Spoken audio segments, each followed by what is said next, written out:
if you had some time at the end of the period that you could get started on your homework. Some of you, it sounds like, got your homework done already, maybe, for this section, because you could work ahead a little bit with those worksheets that are posted online. And guys, the same goes for all the other worksheets that are part of that big file online. I'll show you at the end of the period. We'll load it up together. But you guys have the calendar. You know what homework I'm assigning every night. So if you would like an opportunity to work ahead, everything is available to you. The notes are there. Solutions aren't up yet, but the notes are there, the worksheets are there, and you have the calendar, so you know what's happening each day. So if you know you have a busy night, you can always work ahead a little bit. Alrighty. So 1-1, evaluating expressions. Write it down in your notes. By the way, did we talk about the dice yet? No? Okay. So we haven't used this yet because you haven't had a homework assignment from a section where you're actually doing math problems, just that virtual scavenger hunt. Every day when I check homework, we will roll a dice. It is this pretty guy over here. Depending on which number comes up, that is what will be checked. So if you roll a 1 or a 2, I'm just going to come around and check your homework like your teachers have always done. You know, completion, work shown, all that good stuff. If we roll a 3, I will collect wherever you have written down your solutions. It'll just be on a piece of notebook paper, and I will grade it, or grade a couple of problems out of it. If it's number 4, it is a pop quiz. Pop quizzes are usually open note. You may use your notes from the day before, so you have the formulas and different things.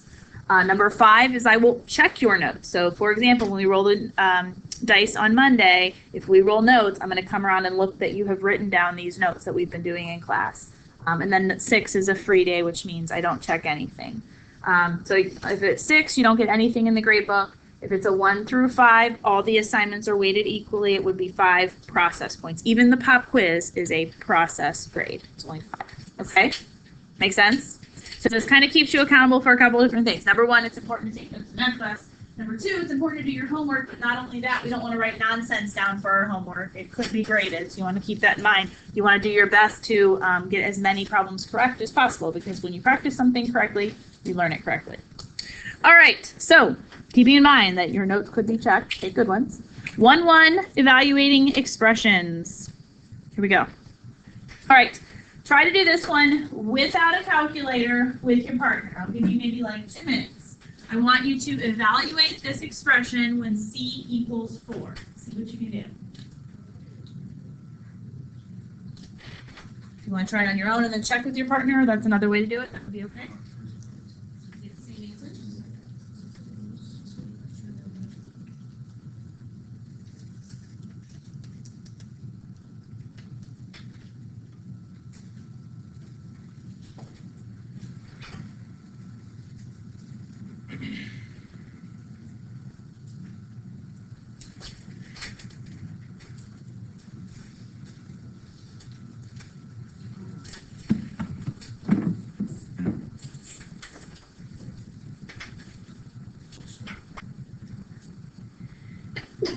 Bless you. Thank you.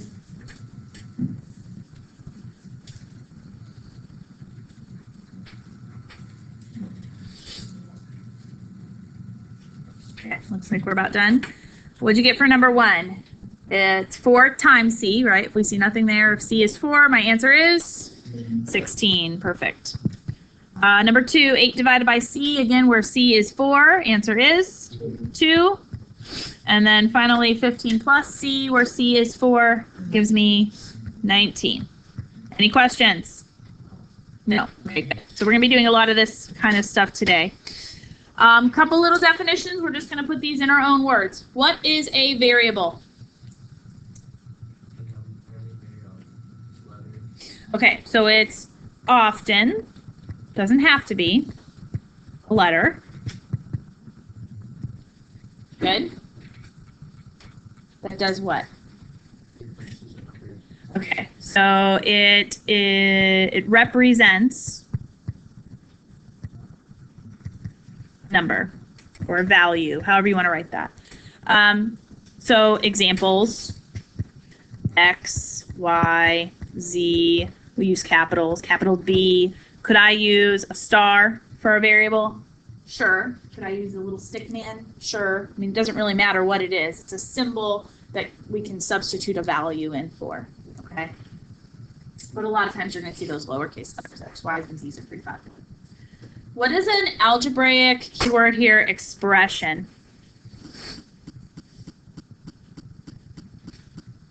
What's an expression? Okay, so on the previous page, the 8 divided by C, the 15 plus C, those were all expressions. So let's write those down as examples. 8 divided by C, 15 plus C. A key thing that's missing in these is what? Okay, we see it has numbers, we see it has variables, we see it has operations, add, subtract, multiply, and divide, but what's missing? Good. So an expression has no equal sign. Okay, but again, you can have numbers, variables, operations. It can just be numbers, it can just be variables.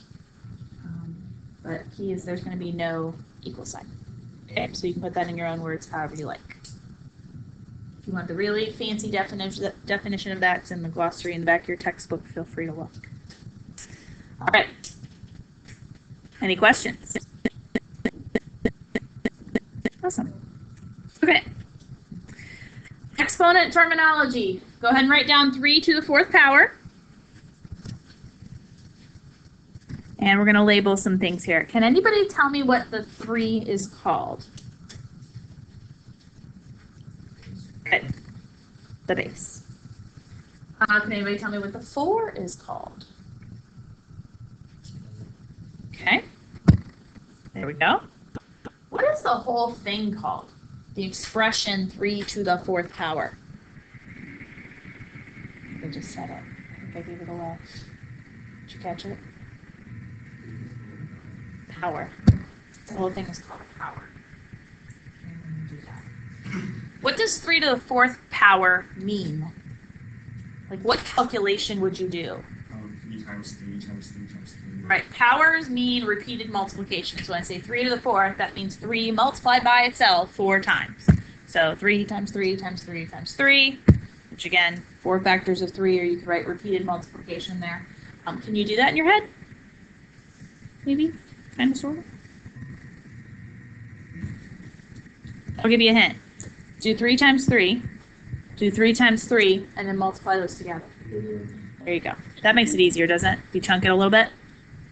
Okay, I mean, yeah, you can do 3 times 3 is 9, times another 3 is 27, but then it starts to get a little fuzzy with the 27 times 3. But 9 times 9 is a little easier. Questions on exponent terminology? You guys just have to write that down.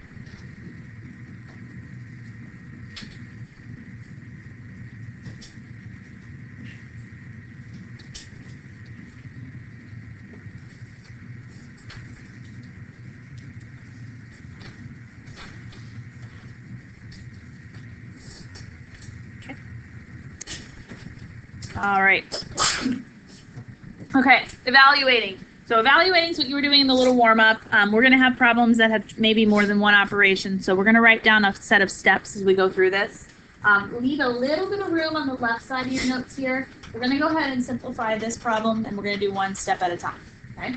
So we're going to evaluate x over 5, or x divided by 5, when x equals 90. And we're going to write out all the proper mathematical steps as we do this. So if you're a person that needs a step 1, step 2, step 3, anytime I can, I will provide that to you. You might not need these every single time. If you can do this problem in your head, that's great. But somebody in here probably does. So we're going to make sure that we write these steps down in every section that we can. So at least you have a procedure to follow. Okay, so when you are evaluating, the first step we're going to do is replace the variable with a parentheses. Remember, the variable is a placeholder. It's something that we can substitute for a value of some kind, which in this case is 90. So if I have x over 5 instead of x, I'm just going to put a parentheses there, divided by 5. Okay, I'm just going to leave that opening. Parentheses are going to be important because later on we may have to distribute or take something to a power, and if you don't have the parentheses there, you won't see that distribution, or you might miss a negative, and it's just going to be a little bit easier to kind of always get in the habit of putting a parentheses when you are evaluating and substituting. The second step is actually do the substitution. So I'm going to put 90 in my parentheses, divided by 5. And then again, this is a one-step problem. We have a parentheses, but there's nothing to simplify. 90 divided by 5 Maybe do in your head, maybe do on your calculator if you like. Final answer is you simplify and you get 18. Do you know how to put a fraction in the calculator? Let's do that real quick. People with my red calculators. Okay, so the like basic or the TI-30, if you have your own, it's a TI-30. Go ahead and put 90 and then hit the ABC button, which I think towards the top. It's like the second column over, the third one down. See the ABC? Okay, so you're gonna hit 90, ABC, and like a little, almost like an L sort of thing will pop up. Looks like this maybe, and then 5.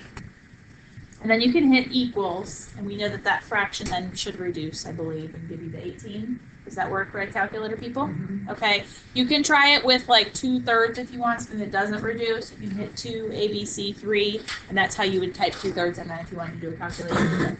My graphing calculator people, okay, we're gonna maybe look at programs a little bit later, but everybody's hopefully has this.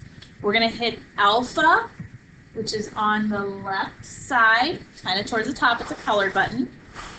You're going to hit y equals, which is at the very top on the left. Alpha, y equals. I'm going to write that down. And then enter. And then does it set up 2 little boxes on your calculator? You can put the 90 and the 5. The graphing calculator, which again, you all will have this in a little bit. The graphing calculator is nice because it actually looks like a fraction. That red calculator doesn't really look like a fraction when you type it in. So it's to be a little more user friendly. Okay. Now yours is not going to have that. Okay. So you're just going to put a parentheses. And then 90, and you literally divide, which is what a fraction means. And then 5, and then parentheses. And anytime you have fractions, okay. Anybody else not have the alpha y equals work? Okay. Some of the older calculators, I can put a new programming operating system on it if we need to. We'll do that when we talk a little bit more with the calculators in a couple weeks once everybody has them. All right. With exponents, we're only going to do a couple of these. Evaluating. First one, m to the 8th when m equals 1. First step, put a parentheses where my variable is. Take the m out, put a parentheses in its place.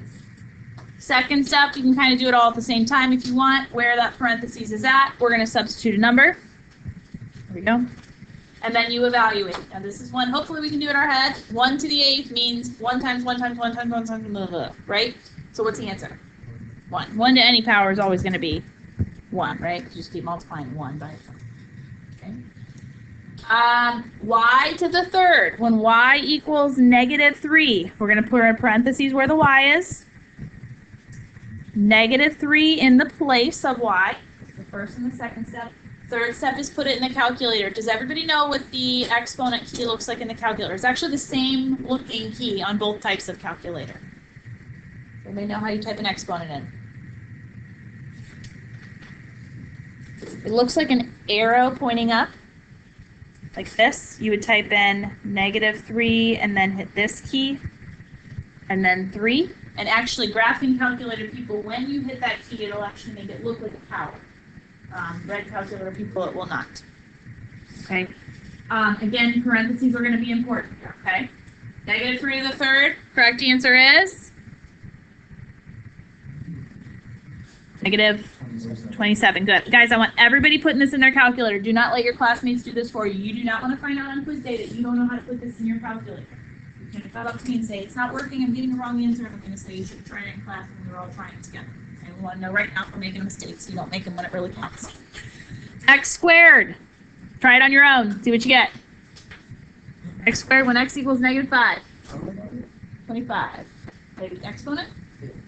So the bottom number. Oh, in parentheses. So parentheses -3. Negative. Yep.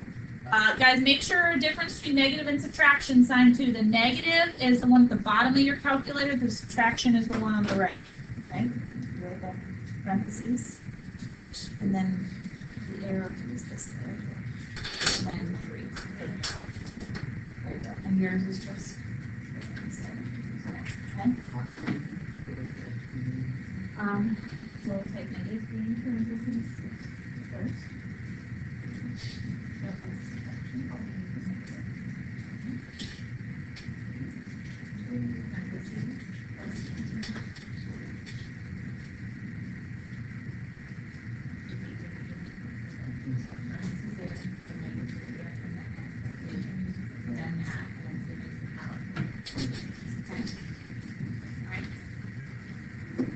Yep.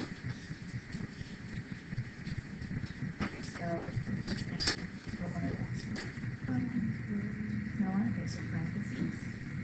Negative 3. Negatives at the bottom. Parentheses. And then this is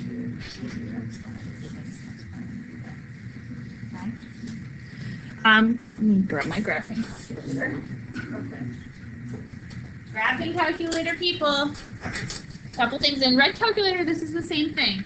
If you're typing in like -3 or -5, make sure you are using the negative at the bottom of the calculator. If you use a subtraction symbol, the guy on the right over here, it's going to give you an error. We only want to use subtraction. You are actually subtracting something. Any other time, you're going to use a negative symbol, okay? So if you get an error and you're using a minus, that might be why that's happening. And then if you haven't found that exponent key in the graphing calculator, it's a little arrow pointing up on the right side. Graphing or red calculator, it's on the left side. There's a little arrow pointing up. Okay, what did we get for the answer for the second or third one? 25. Did anybody get negative 25? Okay, if you got a negative 25, I'm going to ask you, did you put your base in parentheses?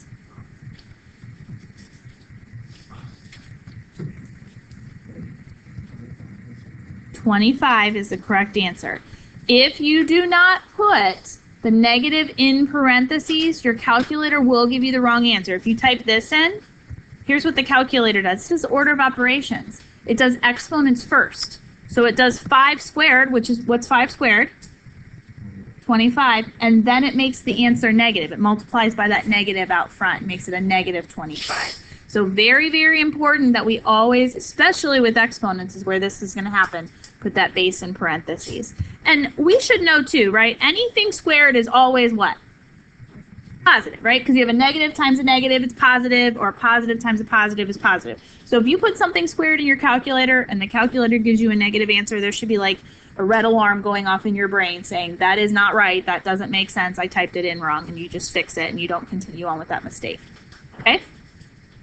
Everybody find the buttons they need? I want you to be able to do this on the homework. It'll get easier the more we practice with them. Okay, let's jump around here a little bit. Let's say I want to put a fraction in. I want to evaluate x squared when x equals 1/5.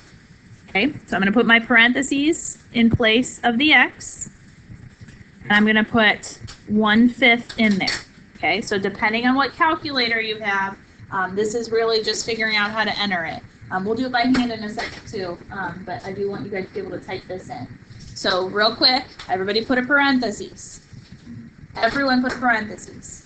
If you have a red calculator, you're going to hit 1, ABC, 5, and then end the parentheses and do the second power.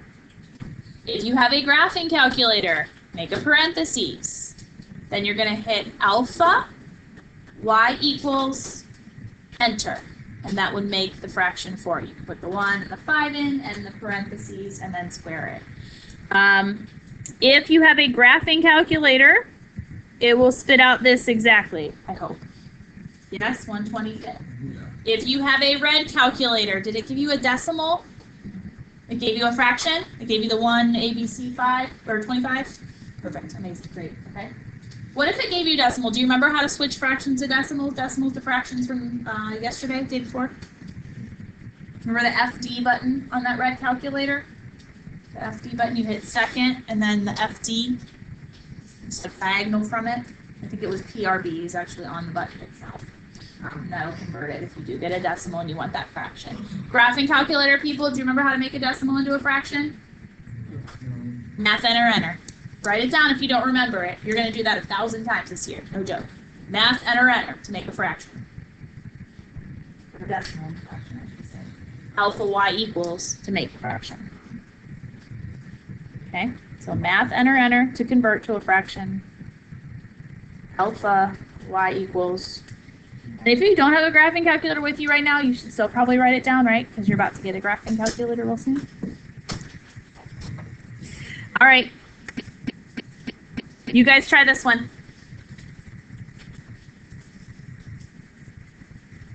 Evaluate 2y to the third, y equals 4.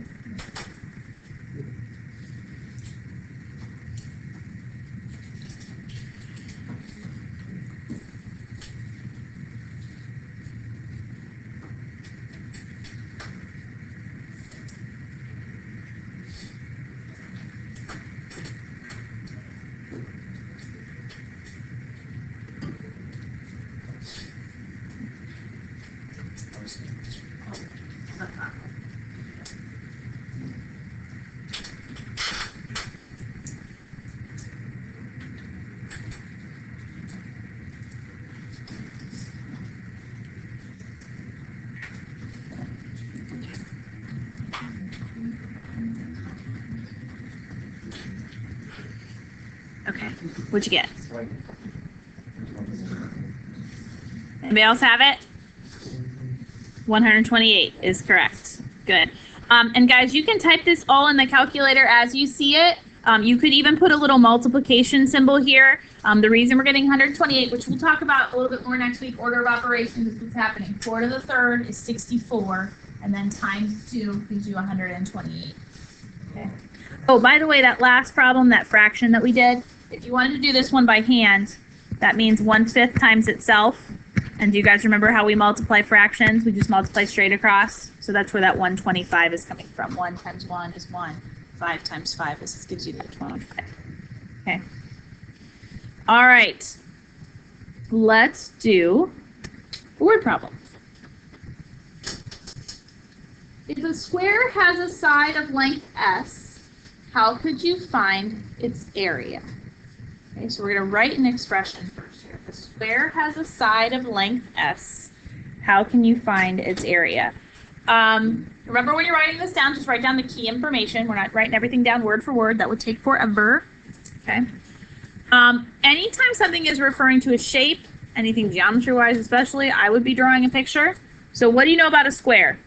Start with that. Yeah, 4 corners, 4 sides. What do you know about those corners and sides? So the corners or angles are 90 degrees, and the sides are the same length. So if one of them is S, they are all S, right? I'm just going to label 2 of them because this problem is talking about area.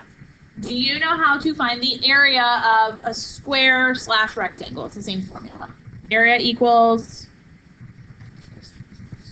base times height. Or another way to say that is length times width, depending on which way you learned it. Either way, in this problem, it would be S times S is our expression. Okay? Or what's another way to write that? Something times itself is the same as squaring it. S squared. Okay? So now, if I have an expression, I can apply that to any value I want to substitute in. What is the area of the square that has a side of 5 inches? So if S is 5, the area is 25, and it's a word problem, so we want to make sure we always label our answer with whatever it represents. Square what? What is the length in inches? There we go. Area is always squared. What's volume labeled as? Cubed. 3rd power. Yep. Okay. That's it. That's our lesson. Any questions? Amazing. All right. So, Lion Riddle worksheet is homework. So let me pull that up on Polaris so you guys can see exactly where to locate it. And then I'll leave it up on my board now. And then if you don't finish it in class, which we got here again at 24 today, remember, you can do that at home. All right. Yeah, you're going to do the, well, you can do it 2 ways. You can print it out yourself. If you are a person that likes a worksheet and you like to do it on the worksheet, you are more than welcome to print it. If you don't want to print it, though, just get out a piece of notebook paper and number it. Do your solutions on the notebook paper is fine. I will accept either one. Okay? All right, so in Polaris, it's not showing up right now. Hold on. Let me fix my screen here. There we go. Okay. In Polaris, we're going to courses and algebra. And if you don't have access to Polaris, I know there are a couple of you that don't. I did print it for you guys. You're going to go to first 9 weeks. So everything now should be in this first 9 weeks chapter 1 folder. Those are the only ones you have access to right now. Calendar is there. If you do lose it, you can find all the information you need. Solutions, guys, if you click on the solutions, let me just show you that real quick. This is all the stuff we've done so far together. Our pre-test solutions that we went through, and then the 2 little lessons with like fractions and decimals and like terms and all that stuff. So if you ever miss a day, this is a good first place to look in that solutions folder or on the YouTube channel. I posted those videos also. Let me go back. Okay. Homework worksheets is the next file. And I have made it just one big PDF. So open it up. By the way, if you don't have internet access, you won't have access to this. So a good thing to do is maybe take this file right now and save it like to your can you save to your desktop on your Chromebook? Or email it to yourself or something like that. Save it on your phone. I don't know. You can have a backup copy if you want it. You can always put it in your drive too. So if you don't have your actual Chromebook, you want to, I don't know. Anyway, so 1-1. You can see that's the first one, and it's the lion worksheet. That's how you know you're doing the right one. And then you can just scroll down. Now this one isn't numbered, it's letters. So on your paper you can put an E, and then you can do problem A and do problem A. Whenever you have these riddle worksheets, I do not care if you do the actual riddle itself. If you want to, the nice thing about doing the riddle is if the riddle makes sense, you know you did your problems right. So it's kind of a good little check. But if you don't want to do the riddle, that is totally okay. Just make sure you do all of the problems. So there are 2 lines of problems on this worksheet. You can see before you get to the 1-2 worksheet. So make sure you scroll all the way down and check them out. Okay? So the rest of the period is yours to work on this. Again, you can print it and do it at home, or you can do it on notebook paper. People without Polaris access, I'll get you that hard copy of it. Okay? And you guys are on your own for the rest of the period. I'll do the cell phone lotto in 1 minute here. Yes.